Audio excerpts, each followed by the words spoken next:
Nous avons beaucoup parlé des formulaires réactifs jusqu'à présent, mais rappelons-nous que si on les appelle formulaires réactifs, c'est parce qu'ils sont prêts à réagir à différents changements dans notre formulaire. Pour pouvoir réagir à ces différents changements, il va nous falloir observer ces valeurs-là. Avec les formulaires réactifs d'Angular, on peut observer le statut du formulaire, mais aussi les valeurs de ce formulaire-là. Et tout ceci au plaisir de notre client.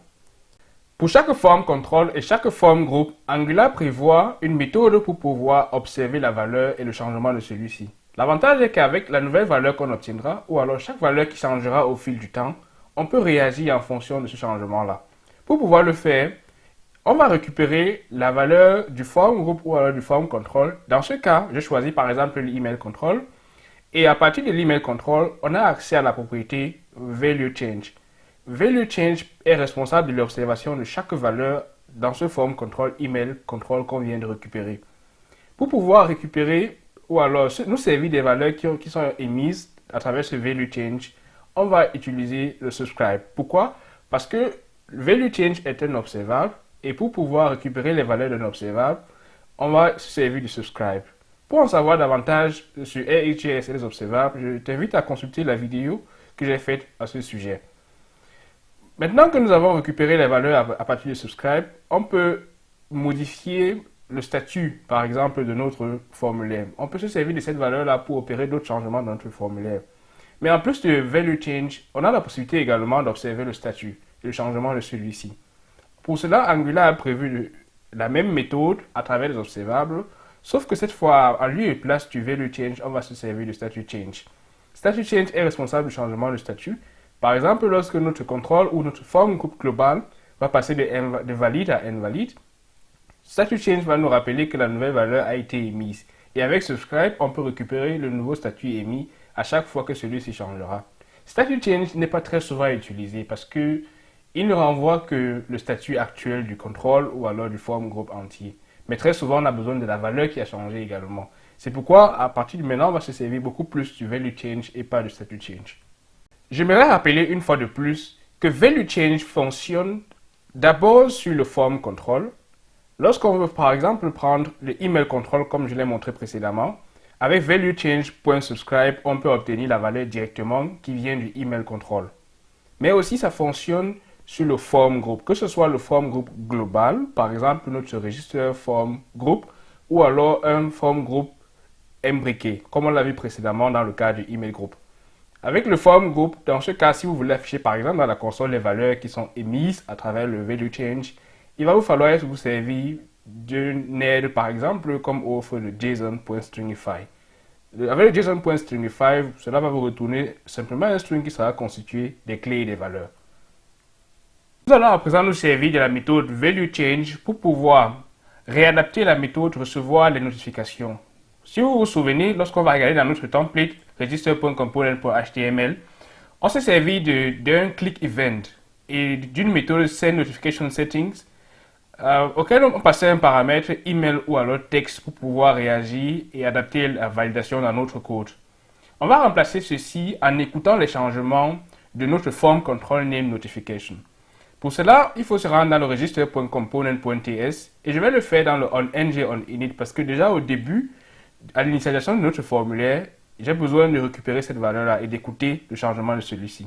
Donc pour le faire, je vais appeler mon register form et ensuite je vais prendre le get pour pouvoir repérer notification. Avec notification, maintenant je peux appeler le value change pour pouvoir écouter ces changements-là. Après avoir pris le value change, il faut naturellement appeler subscribe pour pouvoir recevoir la valeur qui viendra de ceci. Donc je vais appeler ici value et directement envoyer ceci en console avec console log. Je vais mettre value. Là on va voir si à chaque changement de notification, on va recevoir la valeur dans notre console. Donc pour cela, il faut se rendre désormais dans notre application. Je vais ouvrir la console.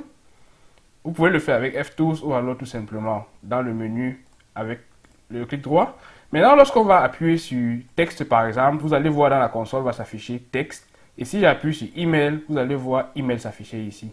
Maintenant que j'ai récupéré cette valeur-là, je peux désormais éviter d'appeler directement ma méthode sendNotificationSetting et par contre, appeler cette méthode lorsque je vais recevoir la nouvelle valeur, soit texte, soit email, de de ce changement-ci. Donc pour le faire, je vais aller dans mon code, je vais effacer d'abord les click events que nous avons ajoutés au préalable. Lorsque je vais le faire aussi ici. Et maintenant dans mon code, en lieu et place d'envoyer la valeur dans la console, je vais plutôt appeler ici le code qu'on a créé plus haut, 10.set notification settings, et à l'intérieur passer la valeur que je reçois. Maintenant, si je sauvegarde et je vérifie dans mon code, je vais me rendre compte que si j'appuie sur texte, je vais recevoir la validation. Si j'appuie sur email, je vais recevoir la validation.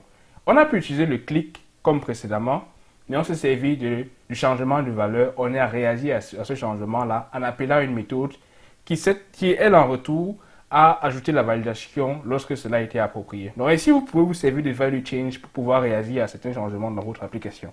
J'aimerais parler d'une petite astuce. Vous vous rendez compte que notre ligne, qu'on vient d'écrire, la ligne 59, est assez longue et n'est plus assez visible sur notre écran. Donc, une astuce que vous pouvez utiliser, je l'ai expliqué aussi dans la vidéo sur RxJS que j'ai montré précédemment. Je peux mettre le lien dans la barre de description. C'est de prendre cette valeur en lieu et place de construire une seule ligne avec le arrow functions. C'est simplement utiliser les accolades et à l'intérieur, on peut appeler notre méthode ou alors notre fonction avec la nouvelle valeur value. Cela va fonctionner également. Dans la vidéo que j'ai mentionnée, vous trouverez également d'autres méthodes pour pouvoir se servir de ce script correctement. Donc, si j'utilise cette technique en lieu et place d'une seule ligne et que je modifie, je vais voir que les changements vont toujours s'opérer. Donc, n'hésitez pas à choisir soit le single line ou alors les lignes uniques lorsque vous travaillez avec le code, si cela passe suffisamment sur votre écran, ou alors le multiline ou alors plusieurs lignes lorsque vous travaillez avec les souscriptions des observables. Avec cette technique de value change, on peut faire beaucoup plus que de réagir simplement au changement de valeur de nos formes control ou de nos formes groupe.